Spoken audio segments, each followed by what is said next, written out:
नमस्कार दोस्तों, कैसे हैं? आशा है अच्छा ही होंगे। आपकी तैयारी अच्छी चल रही होगी। जीएस के ये 50 प्रश्नों का सिलसिला जारी है। एक और अंक के साथ हम हाजिर हैं। इसमें 50 प्रश्न बहुत इम्पोर्टेंट डाले गए हैं। आपकी तैयारी के लिहाज से बहुत इम्पोर्टेंट है और वीडियो को स्किप ना करें, आराम से देखें। सभी क्वेश्चंस आपके लिए लाभप्रद है। चलिए पहले प्रश्न पे चलते हैं। पहला प्रश्न कहता है, ब्लैक फॉरेस्ट एक बड़ी वर्णाच्छादित पर्वत श्रृंखला है जो कहाँ पाई जाती है, ये बताना है। ब्राजील, जर्मनी, दक्षिण अफ्रीका, बेल्जियम। तो ये जो ब्लैक फॉरेस्ट है ये ब्लॉक पर्वत के उदाहरण है। ब्लॉक पर्वत के उदाहरण है, इस पे ध्यान देना है। ब्लॉक पर्वत की ये उदाहरण है और यह जर्मनी में पाई जाती है, जर्मनी में स्थित है। ये ब्लैक फॉरेस्ट के नाम से जाना जाता है। दूसरे नंबर सवाल पे हम लोग चलेंगे। निम्नलिखित में यह किसने कहा है कि मानव प्राकृतिक रूप से एक सामाजिक प्राणी है। ध्यान देना है, मानव प्राकृतिक रूप से एक सामाजिक प्राणी है। और ये किसने कहा है? प्लेटो या फिर अरस्तु, हॉब्स, रूसो। तो यह जो उल्लेखित कथन है यह किया गया है अरस्तु के द्वारा अपनी पुस्तक पॉलिटिक्स में, अपना पुस्तक पॉलिटिक्स में। ठीक है, इनकी एक पुस्तक है पॉलिटिक्स। पॉलिटिक्स में इन्होंने ये कथन वक्तव्य लिखा है, मानव प्राकृतिक रूप से एक सामाजिक प्राणी है। ये पॉलिटिक्स में लिखा हुआ अरस्तु का कथन है। अरस्तु के गुरु की अगर हम चर्चा कर लें तो प्लेटो को ये गुरु मानते हैं अरस्तु, और ये खुद सिकंदर के गुरु थे। चलिए तीसरा नंबर सवाल है, दक्षिण भारतीय वंश विजयनगर साम्राज्य किस राजा द्वारा स्थापित किया गया था? विजयनगर की यहाँ पे चर्चा चल रही है। तो विजयनगर का सबसे पहले इसका शुरुआत कर सकते हैं, स्थापना कर सकते हैं। स्थापना कहने का मतलब है विजयनगर पहले से भी था, लेकिन विजयनगर में ये साम्राज्य की स्थापना की बात हम कर रहे हैं। तो साम्राज्य की स्थापना की अगर हम बात करें तो स्थापना कब की गई थी? 1336 ईस्वी में। और उस समय कुतुबुद्दीन ऐबक का कार्यकाल चल रहा था। कुतुबुद्दीन ऐबक जो सल्तनत काल के एक महान शासकों में से था और उसी का शासन चल रहा था। उसी समय विजयनगर साम्राज्य अलग हुआ था और 1336 ईस्वी में इसकी स्थापना की गई थी। हरिहर और बुक्का दो भाई था, हरिहर और बुक्का।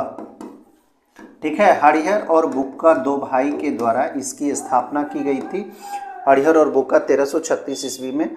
वंश की अगर बात कर लें तो ये संगम वंश के नाम से मशहूर था। संगम वंश की स्थापना किया था। और इसकी राजधानी की अगर हम चर्चा कर लें तो राजधानी कहाँ थी? राजधानी हम्पी थी।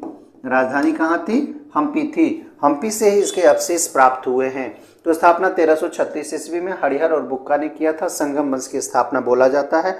राजधानी इसकी हम्पी थी। तो ये विजयनगर साम्राज्य के बारे में ये पूछ रहा है किसके द्वारा किया गया था। तो हरिहर यहाँ पे दिया हुआ है, तो हरिहर इसका सही जवाब हो जाएगा। चलिए चौथा नंबर सवाल पे हम लोग चलेंगे। चौथा नंबर सवाल, आपातकाल की घोषणा संसद में अनुमोदन के प्रस्तुत की जानी चाहिए। देखिए आपातकाल लागू दो तीन वजहों से होता है। एक तो राष्ट्रपति शासन हो गया, एक बाहरी आक्रमण अगर करे तब आपातकाल लागू किया जा सकता है। दूसरा, जब आंतरिक विद्रोह हो, सशस्त्र विद्रोह कह सकते हैं, तो भी आपातकाल लागू किया जाएगा। तीसरा, अगर वित्तीय व्यवस्था प्रॉब्लम हो, यानी कि आर्थिक स्थिति खराब हो, वैसी स्थिति में आपातकाल, वित्तीय आपातकाल लगाया जाता है, वो 360 के तहत। और राज्यों में जो राष्ट्रपति शासन लागू किया जाता है वो 356 अनुच्छेद के तहत लगाया जाता है।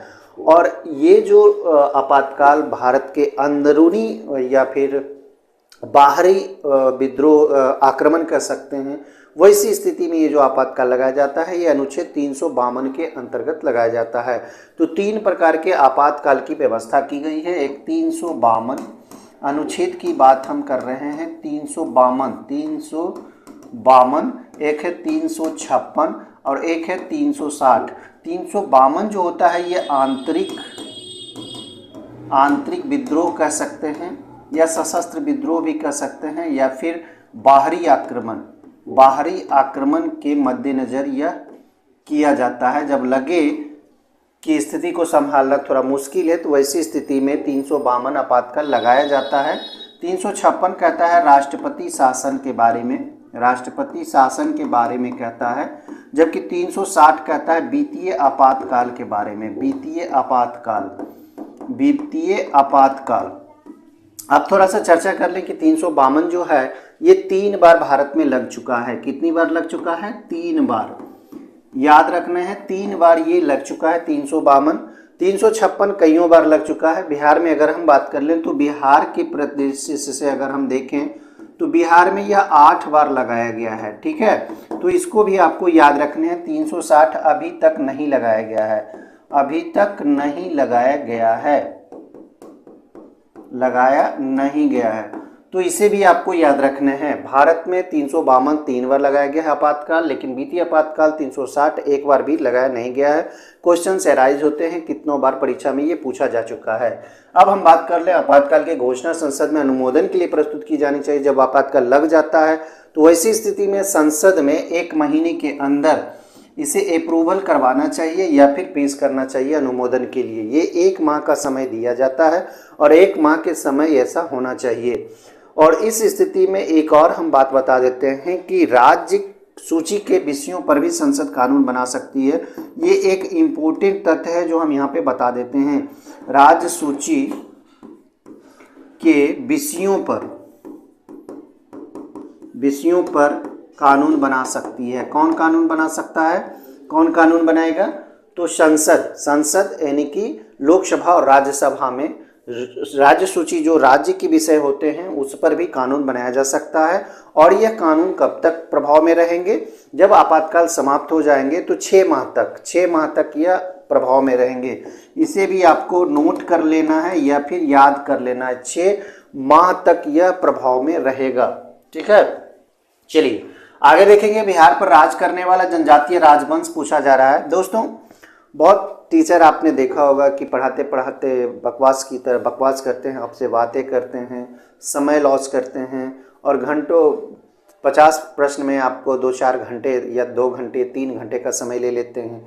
वैसा यहाँ पे नहीं किया जाता है। यहाँ पे सिर्फ आपको जानकारी दी जाती है। जो भी समय यहाँ पे दिया जाता है, आपका लिया जाता है आधा घंटा, वो सिर्फ और सिर्फ पढ़ाने में उपयोग किया जाता है, ना कि बकवास करने में या फिर गप्पे हाँकने में। ये सारी चीज़ें यहाँ पे नहीं किया जाता है। ओनली 50 क्वेश्चंस का डिटेल्स के साथ बताया जाता है। जिसका डिटेल्स उपयुक्त लगता है उसे हम बता देते हैं, जिसका नहीं लगता है उसे हम स्किप कर देते हैं। ठीक है, तो देखिए यहाँ पे बिहार पर राज करने वाला जनजातीय राजवंश था। कौन था ये बताना है। चेरो, मित्र, पाल, कर्नाट वंश। तो यह चेरो वंश के नाम से मशहूर था, जो कि बिहार में ये शासन किया था और जनजातीय राजवंश था। ये क्वेश्चंस अगर पूछे तो इसे बता देने हैं। और यह पाल वंश के बाद आया था, पाल वंश के उपरांत आया था। तो इसे भी आपको याद रखने हैं। लगभग यह 300 वर्षों तक शासन किया था। लगभग 300 वर्षों तक यह बिहार में शासन किया था, 300 वर्षों तक। तो इसे भी आपको नोट करने हैं। 5वां देख लिए। अब 6ठा क्वेश्चन देखेंगे। तत्वों जिनमें विभिन्न नाभिकीय आवेश है परंतु समान द्रव्यमान संख्या अगर रहे तो समभारी कहलाता है, और परमाणु संख्या अगर समान रहे तो समस्थानिक कहलाता है। ये तो आपका रट्टा मारा होगा, इसलिए इससे निम्न में कौन अमीबिक पेचिस पैदा करता है? अमीबिक प्रोटियस, एंटामीवा हिस्टोलिका, एंटामीवा जिंजिबेलिस, एंटामीवा नाना। तो इसका सही जवाब हो जाएगा एंटामीवा हिस्टोलिका होता है, जो कि यह अमीबीय पेचिस पैदा करता है। अमीबीय पेचिस कहने का मतलब है एक प्रकार का ये दस्त होता है जिसमें रक्त के साथ कफ भी आता है, ये दस्त। ठीक है, रक्त के साथ साथ कफ भी आता है। और यह कहाँ से संबंधित है? यह रोग जो होता है किस अंग से संबंधित है? ये आंत से संबंधित है। और इसे डायसेंट्री के नाम से भी जाना जाता है। इस रोग को डायसेंट्री के नाम से भी जाना जाता है। इसलिए इस तरह के अगर प्रश्न पूछे तो आप तुरंत इसका सही जवाब दे दें। ठीक है, चलिए 8वां, बिहार के किस जिला में अंकोर वाट मंदिर से 200 फीट ऊंचा विराट रामायण मंदिर का निर्माण किया जा रहा है? ये बताना है। तो पूर्वी चंपारण इसका सही जवाब हो जाएगा। पूर्वी चंपारण में केसरिया में कह सकते हैं जानकीपुर एक जगह है, जहाँ पे ये विराट रामायण मंदिर का निर्माण किया जा रहा है। इसके अगर ऊंचाई की बात कर लें तो 270 फीट ये ऊंचा है, 270 फीट ऊंचा है। ठीक है, 270 फीट ऊंचा है। अगर आप इसकी लंबाई की बात कर लें तो लंबाई इसका 1080 फीट ये लंबा है। 1080 फीट क्या है, ये लंबा है। जबकि अगर हम चौड़ाई की अगर चर्चा कर लें तो 580 फीट ये चौड़ा है। 580 फीट ये क्या है, चौड़ा है।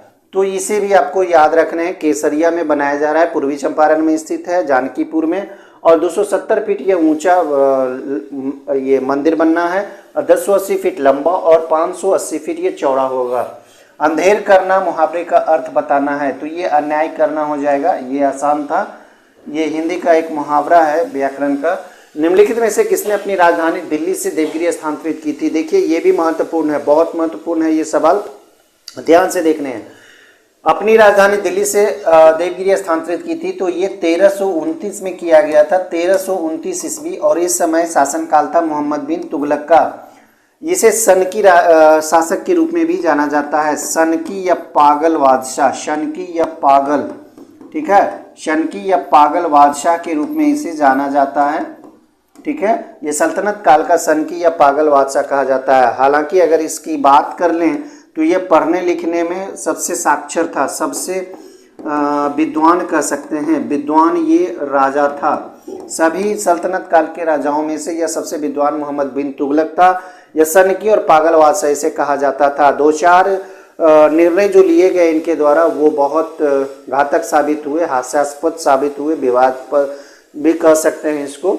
1329 ईस्वी में यह अपनी राजधानी दिल्ली से देवगिरी स्थानांतरित किया, वह भी इसमें से एक था। तो 1329 ईस्वी में जब यह राजधानी देवगिरी स्थानांतरित किया था, उसके बाद फिर से इसको दिल्ली लाना पड़ा था। तो ये एक थोड़ा सा निर्णय गलत था। देवगिरी का फिर बाद में चल के इसने दौलताबाद नाम दे दिया था, दौलताबाद का नाम दे दिया था। देवगिरी को ही दौलताबाद बोला जाता है। और यह कहाँ स्थित है?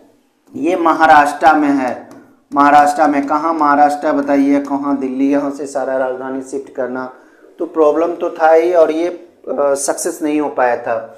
11 देखें, फ्लोरेंस नाइटिंगेल का नाम किस युद्ध से संबंधित है? ध्यान से देखें, प्रथम विश्व युद्ध, द्वितीय विश्व युद्ध, क्रीमियन युद्ध, लाइपजिग का युद्ध। देखिए ये विश्व इतिहास का प्रश्न है, इंपोर्टेंट प्रश्न है। आप इस प्रश्न को ध्यान से समझ लें तो आप बना सकते हैं। फ्लोरेंस नाइटिंगेल नाम है एक, ये क्रीमियन युद्ध से संबंधित है। क्रीमियन युद्ध लगभग 1855 ईस्वी के आसपास हुआ था क्रीमियम में। क्रीमियन युद्ध के नाम से यह मशहूर है। इसमें क्या होता था, घायल सैनिकों की मदद करने के लिए, घायल सैनिकों की मदद करने के लिए जो फ्लोरेंस नाइटिंगेल का नाम आप सुन रहे हैं, ये 42 स्त्रियों का एक समूह बनाए थे, जिसे हम लोग अभी ये नर्स के रूप में जानते हैं। 42 स्त्रियों का समूह बनाया था, ठीक है। और यह समूह का क्या काम था? ये घायल सैनिकों की मदद किया करता था। और यही कारण है कि इन्हें फ्लोरेंस नाइटिंगेल जो हैं, इन्हें क्रीमियन युद्ध के लिए जाना जाता है। तो ये 42 स्त्रियों का एक समूह था और उसका नेतृत्व कौन कर रही थी? Florence Nightingale. विश्व खाद्य पुरस्कार पाने वाला प्रथम भारतीय पूछ रहा है। तो विश्व खाद्य पुरस्कार की शुरुआत 1987 ईस्वी में की गई थी, 1987 ईस्वी में की गई थी। और विश्व खाद्य पुरस्कार का प्रथम पुरस्कार भी कह सकते हैं, प्रथम पुरस्कार भी कह सकते हैं। और भारत का प्रथम व्यक्ति को मिला था, जो था डॉक्टर MS स्वामीनाथन, जो कि हरित क्रांति से संबंधित थे। हरित क्रांति से संबंधित थे। हरित क्रांति के जनक के रूप में भारत में जाने जाते हैं, जनक के रूप में भारत में जाने जाते हैं, भारत में, ठीक है। तो ध्यान देना है, डॉक्टर MS स्वामीनाथन। यह कब हुआ था हरित क्रांति? हरित क्रांति हुआ था 1967-68 ईस्वी में। सर्वाधिक कौन सा फसल लाभप्रद रहा था? तो गेहूं में ये सर्वाधिक हुआ था। तो डॉक्टर MS स्वामीनाथन पहले भारतीय थे जिन्हें विश्व खाद्य पुरस्कार 1987 ईस्वी में दिया गया था। 13 देखें, खेल प्रशिक्षकों के लिए द्रोणाचार्य पुरस्कार किस वर्ष स्थापित किया गया था? तो द्रोणाचार्य पुरस्कार की स्थापना 1985 ईस्वी में की गई थी। 1985 ईस्वी में द्रोणाचार्य पुरस्कार की स्थापना की गई थी। चलिए ये हो गया। 14 नंबर सवाल हम लोग देखेंगे। कहता सेसिल्स कहाँ स्थित है? सेसिल्स कहाँ स्थित है? सेसिल्स एक द्वीप है जो कि हिंद महासागर में स्थित है। सेसिल्स जो है 115 द्वीपों का एक समूह है। 115 द्वीपों का समूह है और इसकी राजधानी की अगर हम चर्चा कर लें, तो विक्टोरिया इसकी राजधानी है। विक्टोरिया इसकी राजधानी है सेशेल्स की। 115 द्वीपों का यह समूह है, हिंद महासागर में स्थित है। चलिए, बिहार के भागों में स्थित कौन सा महाजनपद में गणतंत्र था? तो ध्यान देना है कि बिहार के भागों में स्थित, तो 3 तो ये भाग स्थित थे, बज्जी, अंग और मगध, ये तो बिहार में ही स्थित थे। और इसमें से कह रहा है गणतंत्र, तो बज्जी गणतंत्र था उस समय। और बज्जी की राजधानी की अगर हम चर्चा कर लें तो कहाँ है बज्जी की राजधानी? याद रखें, ये वैशाली है। वैशाली बज्जी की राजधानी कहाँ है? वैशाली है। मगध की गिरिब्रज थी और अंग का चंपा था। याद रखना है इसका भी, अंग का राजधानी कहाँ था? चंपा। जबकि अगर मगध की बात कर ले तो गिरिब्रज, जिसे हम लोग अभी के दृष्टि से राजगीर कहते हैं, मगध की राजधानी गिरिब्रज थी, अंग का चंपा और बज्जी का वैशाली था। और ये महाजनपद की जो संख्या जो अगर हम बात कर लें तो संख्या 16 है, 16 महाजनपद। और इसकी जानकारी हमें कहाँ से मिलती है? अंगुत्तर निकाय से मिलती है। अंगुत्तर निकाय से ये सारी जानकारी हमें प्राप्त होती है। तो दोस्तों, एक एक प्रश्न को आपको ध्यान से समझते जाना है। सबसे पहला बात अगर इस क्वेश्चन से समझने हैं तो ये जान लें कि बिहार में 3 महाजनपद थे, मगध था, बज्जी था और अंग था। तीनों की राजधानी आप समझ लें गिरिब्रज, बज्जी का वैशाली और अंग का चंपा था। अगर गणतंत्र की बात करें तो पूरे विश्व में प्रथम गणतंत्र बज्जी की राजधानी वैशाली बज्जी में था, बिहार में था। अगर पूरे ये महाजनपद की संख्या की अगर बात कर लें तो 16 महाजनपदों की संख्या है, जिसमें से 3 बिहार में है, ये भी आपको याद रखने हैं। और महाजनपदों की जानकारी कहाँ से मिलती है? तो ये अंगुत्तर निकाय से मिलती है। तो इतने सारे आपको फैक्ट्स मिलेंगे एक क्वेश्चंस में, आप सोच नहीं सकते हैं। चलिए आगे, गौतम बुद्ध ने अपना पहला उपदेश सारनाथ में किस भाषा में दिया था? तो सबसे पहले तो आप जान लें कि गौतम बुद्ध ने अपना पहला जो उपदेश दिया था वह सारनाथ में दिया था। किस भाषा में दिया था? तो यह पाली भाषा में दिया गया था। और पहला जो उपदेश था यह किस नाम से जाना जाता है? धर्म चक्र प्रवर्तन के नाम से जाना जाता है। धर्म चक्र प्रवर्तन के नाम से पहला उपदेश जाना जाता है। और यह 5 शिष्यों को यह उपदेश दिए थे। सबसे पहला उपदेश 5 शिष्यों को दिए थे, धर्म चक्र प्रवर्तन के नाम से जाना जाता है, सारनाथ में दिए थे और पाली भाषा में दिए थे। चलिए आगे, प्रसिद्ध कांस्य नर्तकी किस स्थान से प्राप्त हुई है? हड़प्पा को ही सिंधु घाटी सभ्यता कहा जाता है। हड़प्पा सभ्यता को ही सिंधु घाटी सभ्यता के नाम से जाना जाता है। ठीक है, जिसकी खोज 1920-21 में राखलदास बनर्जी के द्वारा किया गया था, हड़प्पा घाटी सिंधु घाटी सभ्यता के। तो इसे याद रखना है। 1921 ईस्वी मोहनजोदड़ो की भी खोज की गई थी, हड़प्पा की भी खोज की गई थी। तो कहाँ से नर्तकी किस स्थान से प्राप्त हुई है? तो यह मोहनजोदड़ो से प्राप्त हुई है। ठीक है, याद रखना है, मोहनजोदड़ो से कहाँ से नर्तकी प्राप्त हुई है। चलिए, भारत में द्वैत शासन जैसे डायरकी प्रारंभ किया गया गवर्नमेंट ऑफ इंडिया एक्ट 1935 से, मार्ले मिंटो रिफॉर्म्स 1909 से, मॉन्टेग्यू चेम्सफोर्ड रिफॉर्म्स 1919 से, साइमन कमीशन 1928 ईस्वी से। इसका सही जवाब हो जाएगा 1919 ईस्वी, मॉन्टेग्यू चेम्सफोर्ड रिफॉर्म्स। ठीक है, इससे द्वैत शासन लागू किया गया था। तो ये जो लागू किया गया था, ये प्रांतों में द्वैत शासन लागू किया गया था। प्रांतों में लागू किया गया था। याद रखना है इस चीज को, प्रांतों में लागू किया गया था। इससे पहले भी द्वैत शासन लगाया गया था रॉबर्ट क्लाइव के द्वारा, इसे भी आपको याद रखने हैं। रॉबर्ट क्लाइव के द्वारा द्वैत शासन लगाया गया था 1765 ईस्वी में, जो कि 1772 ईस्वी में कौन? लॉर्ड हेस्टिंग्स ने समाप्त किया था। लॉर्ड हेस्टिंग्स इसे कह सकते हैं, लॉर्ड हेस्टिंग्स के द्वारा इसे समाप्त किया गया था। ठीक है, तो 72 ईस्वी में लॉर्ड हेस्टिंग्स ने समाप्त किया था, 1765 ईस्वी में रॉबर्ट क्लाइव ने द्वैत शासन लगाया था। इसे भी आपको याद रखना है, ये पॉइंट जरूर याद रखें। 1919 ईस्वी में जो मॉन्टेग्यू चेम्सफोर्ड रिफॉर्म्स के द्वारा ये जो द्वैत शासन भारत में लगाया गया था, ये प्रांतों में लगाया गया था। तो इसे भी आपको ध्यान रखना है। ठीक है, उसके बाद एक और चीज हम यहाँ पे जान लें, द्वैत शासन का जनक किसे कहा जाता है? तो यह लियोनल कार्टिस को कहा जाता है। इसके जनक, द्वैत शासन के जनक के रूप में किन्हें जाना जाता है? तो लियोनल कार्टिस। ठीक है, इसे आप जरूर याद रखें। लियोनल कार्टिस को द्वैध शासन का जनक माना जाता है। प्रांतों में लागू जो हुआ था द्वैध शासन वो मॉन्टेग्यू चेम्सफोर्ड रिफॉर्म्स 1919 के द्वारा, और सबसे पहले रॉबर्ट क्लाइव ने 1765 ईस्वी में लगाया था, जिसे 1772 ईस्वी में लॉर्ड हेस्टिंग्स ने समाप्त किया था। चलिए अगला देखेंगे, निम्नांकित युग्मों से किसका सुमेल नहीं है? बोमडिल्ला है, अरुणाचल प्रदेश। चलिए ये ठीक है, ये जो दर्रे हैं यहाँ पे देख सकते हैं, बोमडिल्ला, नाथुला, भोरघाट, पालघाट, ये सारे दर्रे हैं। बोमडिल्ला दर्रा ये अरुणाचल प्रदेश में है, चलिए ये सही है। नाथुला दर्रा सिक्किम में है, ये भी सही है। भोरघाट दर्रा ये हिमाचल प्रदेश में नहीं है। भोरघाट दर्रा जो है ये महाराष्ट्र में है, महाराष्ट्र में स्थित है भोरघाट दर्रा, और पालघाट दर्रा केरल में है। चलिए ये भी आपका सही है, तो ये सही है, ये सही है, ये सही है। भोरघाट ये गलत है, भोरघाट महाराष्ट्र में है। चलिए भारत के किस प्रांत में सर्वप्रथम साम्यवादी सरकार की स्थापना हुई थी? तमिलनाडु में, आंध्र प्रदेश में, केरल में, पश्चिम बंगाल में। तो साम्यवादी सरकार की सबसे पहले जो स्थापना किया गया था ये केरल में किया गया था। 1957 की बात है, 1957 ईस्वी में। 1956 ईस्वी में राज्यों का पुनर्गठन हुआ था, राज्यों का पुनर्गठन हुआ था, इसे कह सकते हैं पुनर्गठन हुआ था। 1956 ईस्वी में राज्यों का पुनर्गठन हुआ था, ठीक है, जिसके तहत आपको पता होगा 14 राज्य बने थे और 6 केंद्र शासित प्रदेश बने थे। 6 केंद्र शासित प्रदेश बने थे, 6 केंद्र शासित प्रदेश बने थे, जिसमें से केरल भी एक राज्य बना था भाषा के आधार पर। 1957 ईस्वी में सर्वप्रथम साम्यवादी सरकार की स्थापना केरल में हुआ था। केंद्रीय जल एवं विद्युत शोध केंद्र कहाँ स्थित है? चलिए इसका सही जवाब हो जाएगा खड़गवासला में।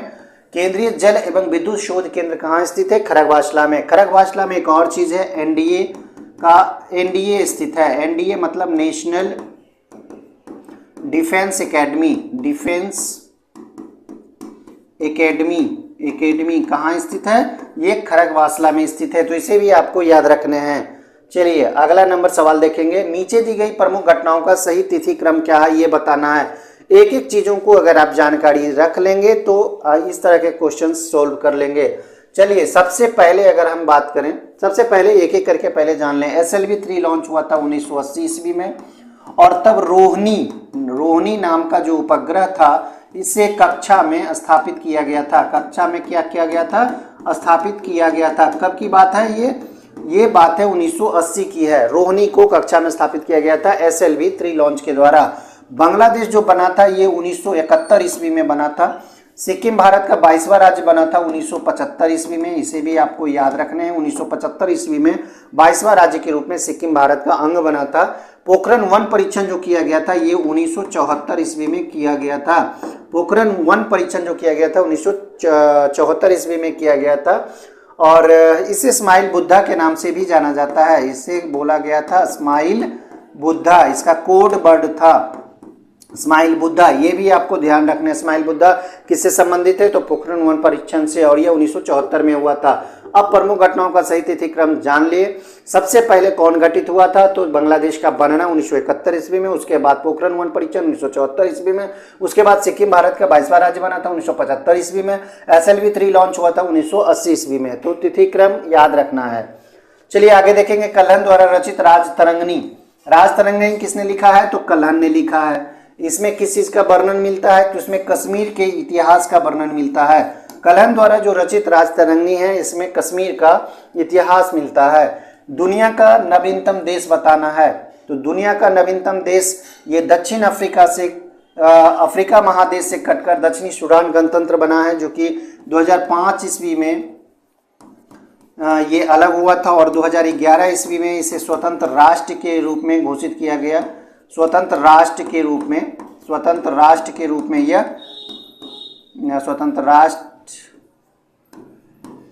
रूप में आया ये क्या? दक्षिणी सूडान गणतंत्र 2011 ईस्वी में। चलिए आगे देखेंगे 25, ऐसा प्रथम इंजीनियरिंग स्नातक जो किसी राज्य का मुख्यमंत्री रहा हो संबंधित है, ये बिहार से, जो कि अभी भी है, नीतीश कुमार। ठीक है, आगे देखेंगे, इच्छा मृत्यु को कानूनी रूप देने वाला पहला देश निम्नलिखित में कौन सा देश है? 2002 ईस्वी में नीदरलैंड ने यह कानून बनाया था, नीदरलैंड ने यह कानून बनाया था, ठीक है, नीदरलैंड के द्वारा यह कानून बनाया गया था और इच्छा मृत्यु को दिया गया था कानून के रूप में। प्राचीन नगर तक्षशिला निम्नलिखित में किनके बीच में स्थित है? अब तो ये पाकिस्तान में है, लेकिन पहले यह भारत में हुआ करता था।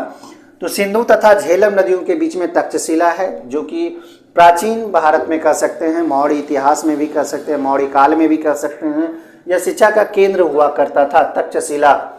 आगे देखेंगे, वैज्ञानिक तथा औद्योगिक अनुसंधान परिषद का अध्यक्ष कौन है? तो जाहिर सी बात है, इसके जो अध्यक्ष होते हैं भारत के प्रधानमंत्री होते हैं, भारत के प्रधानमंत्री इसके अध्यक्ष होते हैं, वैज्ञानिक तथा औद्योगिक अनुसंधान परिषद। इस लिहाज से अभी जो अध्यक्ष हैं कौन है? नरेंद्र मोदी हैं, ठीक है। राष्ट्रीय स्मार्ट गवर्नमेंट संस्थान कहाँ स्थित है? ये हैदराबाद में स्थित है। राष्ट्रीय स्मार्ट गवर्नमेंट संस्थान, राष्ट्रीय स्मार्ट गवर्नमेंट संस्थान NSG संस्थान इंस्टीट्यूट। तो ये इस तरह से। चलिए, नानावती आयोग नियुक्त किया गया। नानावती आयोग 2 बार नियुक्त किया गया, ध्यान देना है। एक 1984 ईस्वी में जब सिख दंगा हुआ था, ठीक है, सिख दंगा हुआ था 1984 ईस्वी में। एक 2002 ईस्वी में जब गोधरा कांड हुआ था, गोधरा कांड, जिसमें गोधरा में जो ये रेल था उसमें आग लगा दिया गया था। तो 1984 ईस्वी में सिख दंगा और 2002 में गोधरा कांड हुआ था। तो 1984 में भी और 2002 में, इसका 2 आंसर होना चाहिए। ये नानावती आयोग की नियुक्ति 2 बार की गई थी, 1984 में भी और 2002 ईस्वी में है। नानावती जो थे ये सेवानिवृत्त हो चुके ये सुप्रीम कोर्ट के क्या थे? सुप्रीम कोर्ट के क्या थे? ये न्यायाधीश थे, जिनकी अध्यक्षता में नानावती आयोग की नियुक्ति की गई थी 2002 ईस्वी में, 1984 ईस्वी में भी, दोनों को याद रखना। चलिए, न्यायमूर्ति यूसी बनर्जी आयोग का गठन देखिए, ये भी गठन किया गया था 2002 के गोधरा जो कांड हुआ था उसकी घटना की जांच करने के लिए। U C Banerjee. Naval air station Garud कहाँ पर स्थित है? ये गरुड़ जो है ये कोचीन में स्थित है। गरुड़ कहाँ स्थित है? नेवल एयर स्टेशन गरुड़ है, ये कोचीन में स्थित है। आगे देखेंगे, भारत डायनेमिक्स लिमिटेड केंद्र, ये कहाँ स्थित है? तो ये हैदराबाद में स्थित है। हैदराबाद में भारत डायनेमिक्स लिमिटेड केंद्र स्थित है, ठीक है। चलिए, अगला नंबर सवाल देखेंगे। 1, 2, 3 समझौता इन देशों से संबंधित है। 1, 2 समझौता आखिर है क्या? किन देशों से संबंधित है? तो यह संबंधित है भारत अमेरिका से संबंधित। 1, 2, 3 समझौता क्या है? यह परमाणु ऊर्जा अधिनियम इसे कहा जाता है, अधिनियम कहा जाता है, जो कि 1954 की धारा 1, 2, 3 से संबंधित है। समझ में आ गया होगा ये 1, 2, 3 क्या है? 1, 2, 3 समझौता इन देशों से संबंधित है। भारत अमेरिका तो याद रखना है। ये परमाणु ऊर्जा अधिनियम 1954 की धारा 123 से संबंधित है, 1, 2, 3 से संबंधित है। चलिए, 35 गांधी इन चंपारण पुस्तक के लेखक है। गांधी इन चंपारण पुस्तक, ये दीनानाथ गोपाल तेंदुलकर के द्वारा लिखी पुस्तक है, जिसे लॉन्च किया गया था 2017 ईस्वी में। कब? जब चंपारण सत्याग्रह जो हुआ था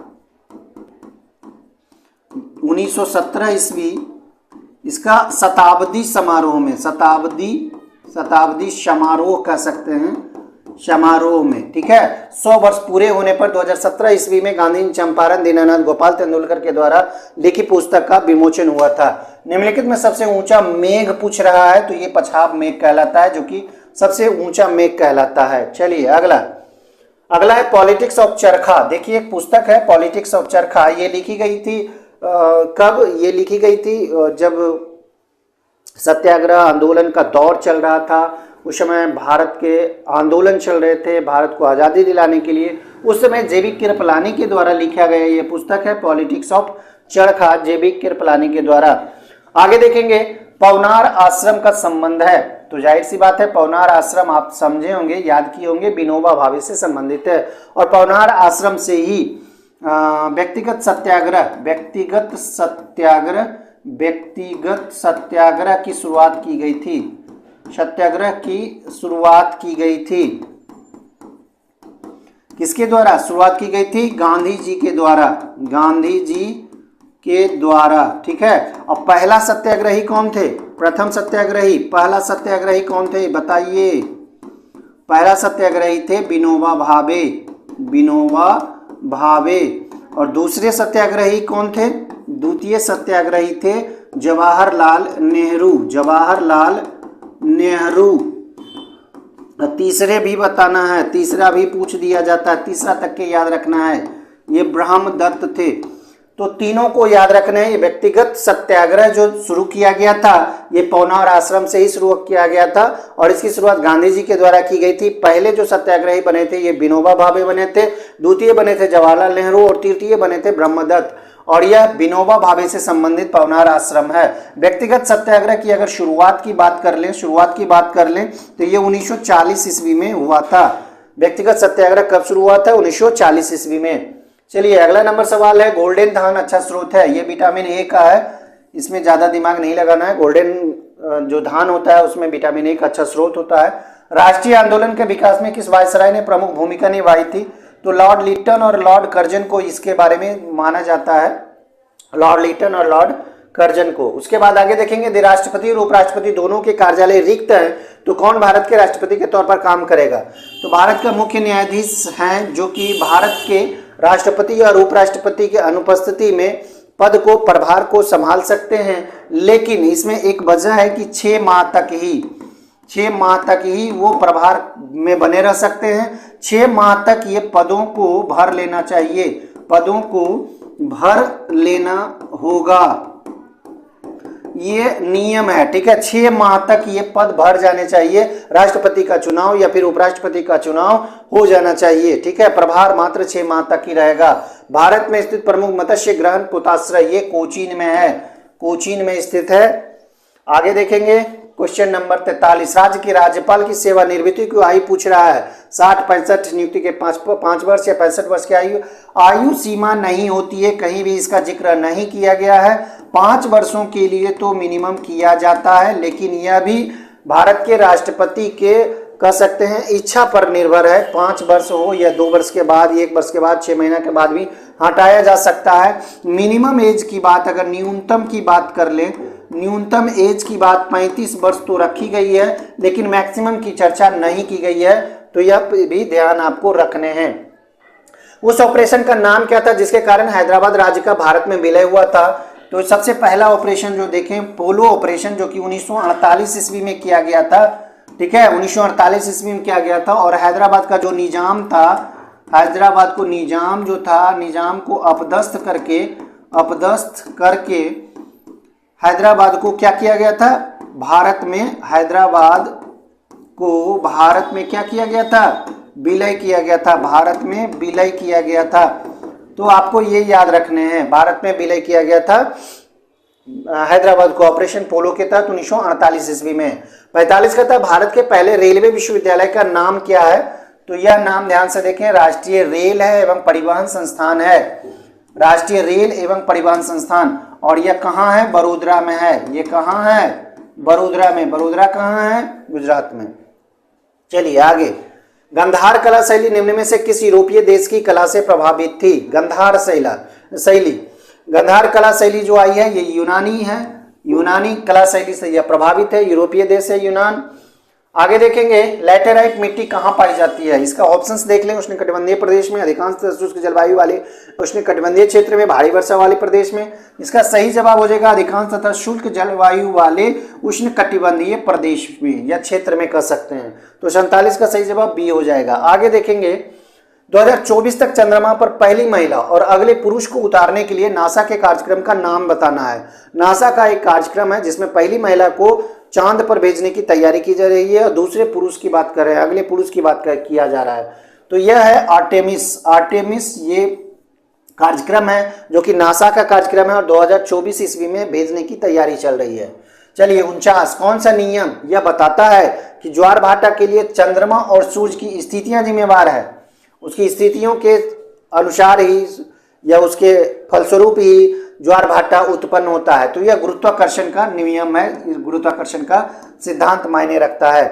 और आज का अंतिम सवाल है 50वां नंबर सवाल, भारत सरकार का कौन सा विभाग न्यूनतम समर्थन मूल्यों की घोषणा करता है? न्यूनतम समर्थन मूल्य मतलब एमएसपी। एमएसपी मतलब मिनिमम सपोर्टिंग प्राइस इसे बोला जाता है, मिनिमम सपोर्टिंग प्राइस इसे बोला जाता है। और यह 22 फसलों पर लागू होता है, यह 22 फसलों पर लागू किया जाता है, 22 फसलों पर। तो ये भी ध्यान देना है। तो ये कौन है? कृषि और सहकारिता विभाग। कृषि और सहकारिता विभाग एमएसपी तय करती है। एमएसपी मतलब मिनिमम सपोर्ट प्राइस, जिसे हम लोग न्यूनतम समर्थन मूल्य कहते हैं। ये 22 फसलों पर लागू किया जाता है।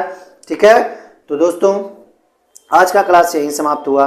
क्लास कैसा लगा लाइक और कमेंट करके जरूर बताएं। लाइक भी करेंगे तो हमें पता चलेगा कि क्लास आपको पसंद आया है, और इसी तरह से क्लास हम लाते रहेंगे। 50 प्रश्नों का यह जीएस सेट कैसा लगा, प्रश्न कैसे थे, जरूर बताएं।